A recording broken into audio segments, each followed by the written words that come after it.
নমস্কার। আজকে আলোচনা করব এই লাস্ট 6 মান্থস অর্থাৎ জুলাই থেকে ডিসেম্বর মাস পর্যন্ত আপনার রাশি কেমন যাবে। তাহলে বলবেন, দাদা তাহলে কি মান্থলি রাশিফল দেবেন না? অবশ্যই দেব।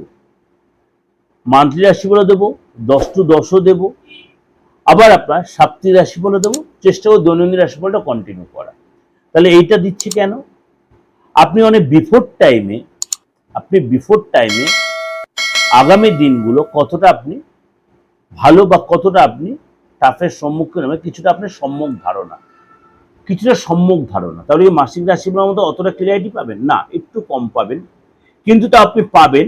আপনার সারাটা মাস, আগের মাসটা কেমন যাবে সেটা আপনার মধ্যে একটা সম্যক স্থিতি তৈরি হয়ে যাবে। ওই অর্ধবার্ষিকী বা বার্ষিক রাশিফলটা দেওয়ার এটাই উদ্দেশ্য বা যুক্তি যে আপনি প্রত্যেক মাসে রাশিফল পেলেও আপনি যদি অ্যাডভান্স আপনি পেয়ে যাচ্ছেন আগামী 6 মাস, আপনি অ্যাডভান্স পেয়ে যাচ্ছেন আগামী 12 মাস, আপনি অ্যাডভান্স পেয়ে যাচ্ছেন আগামী 3 মাস। এই যে বার্ষিক বা ত্রৈমাসিক বা ফুল বার্ষিক রাশিফলগুলো পাওয়ার এই একটা মজা। যদি দেখলেন আপনি যে রাশিফলটা আপনি পেয়েছেন মাসিক রাশিফলে তার চেয়ে বেটার হচ্ছে, আলবাত হতে পারে, কারণ এখানে বিশেষ কিছু গৌরবে বেশ করে বলছি, আর মাসিক রাশিফলের মেজর গ্রোথ টাউনগুলো বেশ করে আপনার আলোচনা করছি। আপনাদের প্রত্যেকটা রাশিফলেরই একটা যুক্তিযুক্ত তার সিচুয়েশন আপনাদেরকে দেবে। তাহলে আপনি এটা শুনবেন কেন? অবশ্যই আগামী দিনটা আপনার ভালো যাবে বা কেমন যাবে সেটা অ্যাডভান্স জেনে নেওয়ার জন্য আপনি শুনবেন। বলছেন দাদা আমার হরোস্কোপ নেই, তাহলে আমি জানবো কি করে? আমরা হ্যাঁ, হরোস্কোপ নেই তো কি আছে, পার্থমাজি তার জন্য আছে, আপনার বিচার করে দেওয়ার জন্য বসে আছে। তো আপনাকে কি করতে হবে? আপনার ডেট অফ বার্থটা দিতে হবে। খুব ভালো, না থাকলেও ভালো, না থাকলেও ভালো। আপনি ডেট অফ বার্থ দিতে হবে না, আপনার হাতটা খুব ক্লিয়ার করে পাঠিয়ে দিন, মুঠোফোন সবার কাছেই আছে। আপনি হিন্দু হন, মুসলিম হন, খ্রিস্টান হন, জৈন হন, যা হন আপনি, আমার এসে কোনো ব্যাপার নেই, সবাই আমাকে সমান। এবার হয়ে গেল, আপনার মুখের একটা কারেন্ট ছবি পাঠাবেন, সেলফি যাকে বলে। অবশ্যই তার সাথে আপনার নামটা পাঠাবেন, পুরো নামটা। আপনি ঘরে বসেই উইথ ফিজ অর্থাৎ আমার ফিজ বা রেমুনারেশন নিয়ে আপনি কিন্তু ঘরে বসেই প্রেডিকশন নিতে পারবেন। চেম্বারে এসে আপনার কষ্ট করে বসতে হবে না। সুতরাং এইটা পেতে গেলে আপনাকে একটু কষ্ট করতে হবে। কি, আমার ফোন নম্বরে কল করতে হবে, আপনাকে যে জিনিসগুলো দরকার রিকোয়ারমেন্ট সেগুলো আপনি ফুলফিল করবেন এবং উইথ ফিজটা পে করবেন। তাহলে এবার আলোচনা করি আজকে আপনার রাশি কি বলছে। ধনুরাশির জন্য আগামী 6টা মাস যথেষ্ট গুরুত্বপূর্ণ বা মহত্বপূর্ণ। জুলাই মাসে আপনার জন্য মিশ্রিত প্রভাব দেখা দেবে। এই সময় কিন্তু এই বছরের শেষের দিকে আপনার কোনো ক্ষেত্রে আপনার সফলতার সাথে সাথে ধনলাভও হবে। যদিও আপনার ঢাইয়া চলছে শনির কারণে, কিন্তু আপনার সফলতার সাথে সাথে ধনলাভও হবে। ধনুরাশির গ্রহস্থিতি অনুযায়ী 2 জুন আপনার কিন্তু আপনার রাশির অধিপতি দেবগুরু বৃহস্পতি আপনার উচ্চ রাশি কর্ক রাশিতে প্রবেশ করা, আপনার অষ্টম ভাবে এই সঞ্চার হয়েছে। তার জন্য কিন্তু আপনাকে অক্টোবর পর্যন্ত আপনাকে, এবং অক্টোবরের একদম লাস্ট দিনে নবম ভাবে যাবে, অর্থাৎ সিংহ রাশিতে প্রবেশ করবে। এসে কিন্তু শনি আপনাকে মানে ডেভেলপ দেবে। রাহু আপনার 3 নম্বর ভাবে থাকবে এবং কেতু আপনার 9ম ভাবে। এর সাথে শনির ঢাইয়াও চলছে এবং মঙ্গল ও সূর্য প্রবল যোগ সৃষ্টি করবে। আর্থিক বলুন, কেরিয়ার বলুন, বিজনেস বলুন, শিক্ষাক্ষেত্রে বলুন, শরীর স্বাস্থ্য বলুন, বিবাহিত জীবন বলুন, কেমন যাবে, অর্থাৎ বিচারটা মেন হচ্ছে শনি আর বৃহস্পতির উপরে। সামনের মাসগুলো আপনার জন্য কি অপেক্ষা করে আছে। তো আপনাকে প্রথমে বলবো, আপনার টেনশন বলুন, খাওয়া দাওয়ার বলুন, বা আপনার কেরিয়ারের ক্ষেত্রে বলুন, কিসের উপর বেস করে আপনাকে এগোতে হবে। গুরু আপনার উচ্চ রাশিতে প্রবেশ করেছে, কেরিয়ারের যথেষ্ট পজিটিভ দেখা দেবে। এছাড়া নতুন করে চাকরি, পদোন্নতি, অর্থ লাভ, বেতন বৃদ্ধি আপনার হওয়ার প্রমোশন, নতুন করে সুযোগ আপনার আসবে। এছাড়া কিন্তু আপনার মানে জুলাই মাসটা আপনার কিন্তু একটু টেনশন থাকতে পারে, জুলাই মাসটা আপনার একটু টেনশন থাকতে পারে, কিছু বাধা আসতে পারে, এই সময় আপনার যে চিন্তা থাকবে এবং আপনার বন্ধুদের সাথে আপনি সময় কাটাবেন, হয়তো তারা আপনার হেল্প করবে, শুভ চিন্তা আসবে এবং এই সময় কিন্তু কঠিন পরিস্থিতির সমাধান আপনি করতে পারবেন। বয়স্ক যারা আছেন আপনার বাড়িতে বা কাজের জায়গায়, তাদের অ্যাডভাইস পাবেন এবং সফলতা পাবেন। নভেম্বরে গুরু তার নবম ভাবে থাকবে, এই সময় কিন্তু আপনার কেরিয়ারের ক্ষেত্রে সফলতা আসবে এবং ভাগ্য আপনার সাপোর্ট দেবে। এই সময় কিন্তু আপনার মানে যখন গুরু নবমে সিংহ রাশি, তখন ভাগ্যে প্রপারলি সাপোর্ট পাবেন। এবং আর্থিক স্থিতি যেটা ধনু রাশি, এছাড়া কিন্তু আপনার কর্কটে যেহেতু অক্টোবর পর্যন্ত দেবগুরু বৃহস্পতি বসে থাকবে, তো আপনার কিন্তু লগ্নভাবে দৃষ্টি দেবে।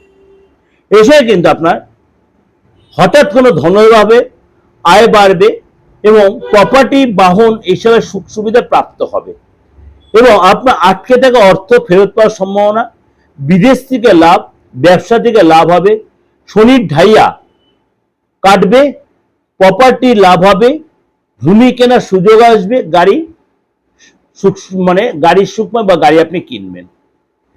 আগস্ট থেকে অক্টোবর পর্যন্ত আপনার হিসেবে জমি বলুন, প্রপার্টি বলুন, ফ্ল্যাট বলুন, এইসব কেনার প্ল্যান করবেন বা কিনবেন। আপনি অবশ্যই ভেবে চিন্তে করবেন, তাড়াহুড়া করবেন না, অবশ্যই কারো অ্যাডভাইস নিয়ে চলবেন, ধৈর্য এবং বুঝে শুনে চলবেন।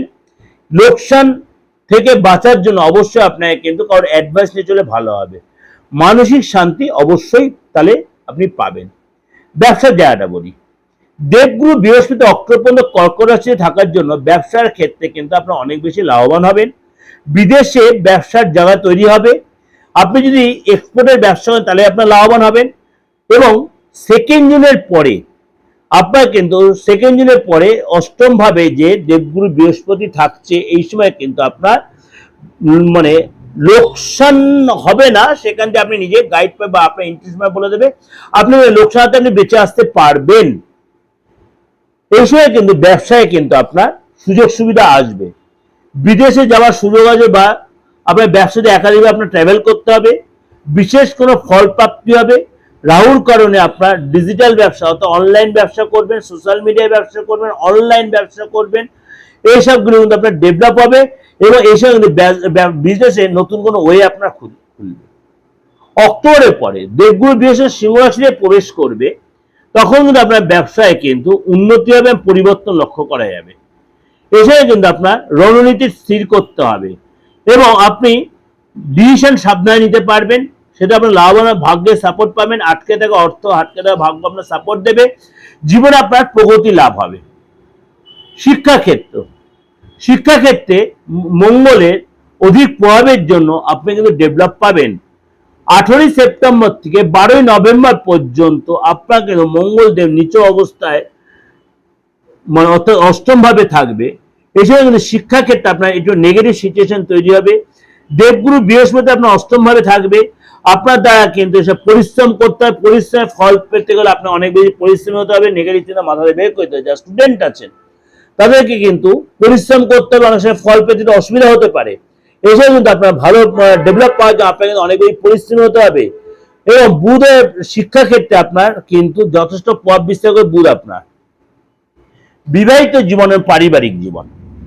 ধনুরাশির এসে কিন্তু আপনার আগামী দিনগুলো পারিবারিক ও বিবাহিত জীবন যথেষ্ট সুখ সমৃদ্ধি ভরপুর হবে। দীর্ঘ সময় আটকে থাকা পরিবারে যে টেনশন চলছিল, মনে একটা অস্থিরবোধ চলছিল, সেটা অনেকটা বেরিয়ে আসতে পারবেন।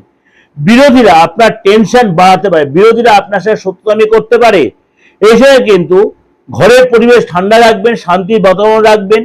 লাভ লাইফে আপনার ভালো হবে, পার্টনারের সাথে আপনি কোথাও ঘুরতে যাবেন এবং এই সময় কিন্তু মানে আপনার পার্টনারের সাথে এটা ডিস্টেন্স বা একটা কি বলবো অম্লমধুর সম্পর্ক হচ্ছে, সেগুলো ঠিক হয়ে যাবে। সিঙ্গেল যারা রয়েছে তাদের প্রেম আসছে, প্রেমের রিলেশন ভালো হবে, সামাজিক প্রতিষ্ঠা লাভ হবে, সম্মান বাড়বে, নতুন সুযোগ আসবে। এই জন্য আপনি যথেষ্ট লাভদায়ক হবে, নিজেকে যথেষ্ট ডেভেলপ করবে, নিজের কনফিডেন্ট বাড়বে, আপনার অবিয়ের যোগাযোগ তৈরি হবে। এই যে আলোচনাটা করলাম অর্ধবার্ষিক, অর্থাৎ আপনার জুলাই থেকে ডিসেম্বর মাস পর্যন্ত, আশা করি আমার এই সম্যক ধারণাটা আপনাদের প্রত্যেকের খুব উপকারে লাগবে। আগামী 6 মাস আপনার জন্য কি অপেক্ষা করে আছে, এটা আপনি অনেকটা এখান থেকে এগিয়ে থাকতে পারবেন। বিয়ে শাদী বলুন, চাকরি বলুন, রোজগার বলুন, ইকোনমিক সেক্টর বলুন, ফ্যামিলি লাইফ বলুন, সবটাই আপনি এগিয়ে থাকতে পারবেন। তার জন্য কি হতো, অবশ্যই অর্ধবার্ষিক রাশিফলটা আপনাকে কমপ্লিটলি ফলো করতে হবে, স্কিপ করে করে যাবেন না। দেখবেন আপনি সম্পূর্ণ আপনি অবগত হয়েছেন। যদি যোগাযোগ করতে বুকিং এ ফোন করবেন, আপনি বা আপনার ফ্যামিলি বা আপনার আপনজন বা পরিচিত অবশ্যই অনলাইনে সেই সুযোগ পাবেন। আপনার বাস্তবের রেক্টিফিকেশন প্রয়োজন, বাস্তু কোনো উইদাউট ডিমোলেশন বাস্তবের রেক্টিফিকেশন অবশ্যই করতে পারবেন আপনি, অবশ্যই উইদাউট ডিমোলেশন, অর্থাৎ কোনো ভেঙে চুরে নয়। এই সোশ্যাল মিডিয়ার যুগে এখন আর কোনো ভেঙে চুরের গল্প নেই, আপনি এটা কাজে লাগাতে পারেন। নমস্কার, ভালো থাকবেন।